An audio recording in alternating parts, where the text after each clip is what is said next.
If you've owned a Cherokee, you probably had troubles with park neutral switch. So I'm gonna try to show you 3, maybe 4 different ways, depending on the application. You know, that's a nice Jeep and it won't get like a crappy way done. This is junkyard rig, so just cheap way. So like I said, if you got a trail rig, if you got a nice Jeep, whatever the application is, I'm gonna try to show a way. Don't take much to do it. Literally wire cutters, that, I mean, obviously common sense tools that you'll have, but a piece of wire, one of them little suitcase connectors, whatever they're called, and a little jumper wire. So definitely be careful with this, because I know you think that you won't get in trouble, but I've been doing this forever and you'll just forget it and crank it up gear. So be careful with it. And what was I gonna say? Oh, been doing this 20 something years, and I promise you I've never changed the park neutral switch. Something about the way it flares and goes on there, it's just tricky. Anyways, so it's there for safety reasons and all that crap. And like, I don't know if you ever even noticed, when you pull it down in gear, the motor revs up. That way, you know, it's kind of, if you pull it down, the torque converter don't bog the motor down. So I mean, it's got its importances, but these things are getting 20 something years old. So I'm gonna try. I got a diagram I'll explain in just a second. Like I said, as soon as I get that room done in there, I'll have boards where I can be more detailed on this stuff. And I can't explain every single year, so I'll try my best to make it where it'll work universally, but I'm doing the best I can. So yeah, so I'm gonna do all my explaining and showing what I'm doing on this one, since I don't care nothing about it. Well, I do, but that one, daily driver, that's a 2000. So if there's any differences, I'll show you. Well, straight off the bat, this one takes the big square relays, and this one over here takes the little relays. They do the same job, but the layout's a little different. So I'll get on that when we're there. So yeah, first thing, obviously find the starter relay. And real quickly, we'll try to learn what they do. And I'll throw a diagram up right now. But here's what I've got labeled out. Here is number 30. If you look on there, GoPro's not gonna let y'all see that, but number 30 will be that one. It'll be the positive coming from, say, like a fuse or something. And then when you trigger the relay, it sends power to number 87, which is this one. And then for some reason, when the relay releases, it sends power to the middle one. Has nothing to do with us. So, and then if, like I said, your eyes, let's see, I can't see. This is 86 over here. It'll be the positive from when you turn the key on. And then this is 85. It's actually the ground from the park neutral switch. So that's what we're trying to trigger. So let me show you. Okay, so now that'll be park, and then you go to reverse, and then that's neutral. Anything below that cuts it off. So only crank in neutral and park. So that's that. And that's what we're looking to fix, because if your park neutral switch is bad, it won't send a ground signal to that. So, but while I'm here, I'm gonna show you what the starter function does, and we'll get back on this in a second. I'm showing you easiest ways first. So put your test light on the ground, and now we're looking for a hot. See, it'll be, that's hot. So now we're gonna stick that off in there. Hopefully it'll work. And then I'm gonna be doing that right there. Can I see? Yeah. So every time you do the key, you can do that. So cheapest, simplest, easiest way. Actually, the first two are about the same. But this little jumper wire here, not fond of doing it. What did I say? Is that one? Like I said, we'll go back. 30 is our pot, so we'll need 87. So this one will go in here. And now that's the cheapest way. I don't like it because you're putting a high load on your ignition switch, but so I said be careful, make sure it's in park. So yeah, but you get the picture. That's the simplest way, and that has nothing to do with the park neutral switch, but you can get yourself in trouble. So all right, so that was pretty sure 91 through 95. I think 96 they went to the small relays.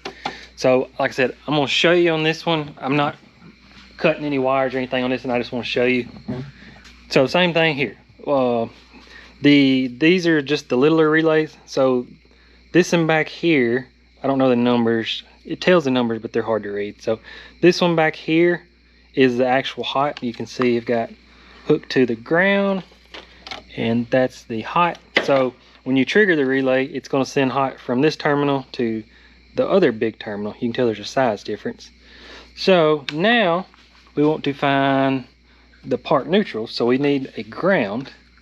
So it's going to be one of the two little ones. Not that one. So that's our part neutral. We'll check it. This has got a key, so we have to put first click. So it's on. Yep. So it's working pretty good. So be careful with this, get yourself in trouble. So now we're going to put our test light on the negative, and we're looking for the keys signal from the starter switch. So should be this one, but it's not going to crank because there's no relay. So same principle here. Y'all can see, but I can't. That's working. So now we're going to do the same thing we did on that one, on this one. So now, same principle, we know that this one is our starter signal, and the middle, well, not the middle, it's the middle of the bigger ones there. So now, with no relay, it should fire right up. Make sure it's in park. Yep. All right, so that's got, should be 9701 on that one. Like I said, I don't like it, but it'll get you out of bind. So we'll show you the next safer way. It's definitely redneck, but it works. So maybe now y'all are understanding that the part neutral switch is what sends the ground to complete the relay system. So you can see there's my ground. I've got it hooked to the Tesla on the positive, but the black connector is actually the part neutral switch. This one feeds all the solenoid. So you can see right there's the black one. I'm gonna grab it, nobody's touching nothing, and boom. So now we have no part neutral switch attached at all. So we need a ground to complete our relay. So I've got a piece of wire, bolted it under something. Like I said, you can see it's a ground. Wife needed me, sorry. So like I said, now we've got the ground. All we're gonna do is redneck. It's probably better than the other way I just showed you, is just shove it off in there or wrap it around that terminal and just slide this over. And like I said, thinner gauge wire would probably work. So no part neutral switch hooked up at all. Make sure it's in park. So yeah, well, if you don't believe me, do that.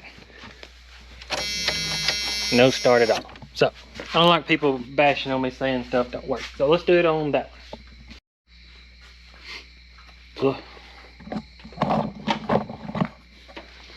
So same principle here. Got the relay. We know it's this one over here. That's got the ground. Let me reach over in there. Oh, them so much harder. Like the old style ones. Okay, so I finally got it unplugged. Like I said, we've got a ground now. It's hooked to the positive. Gray connector back here.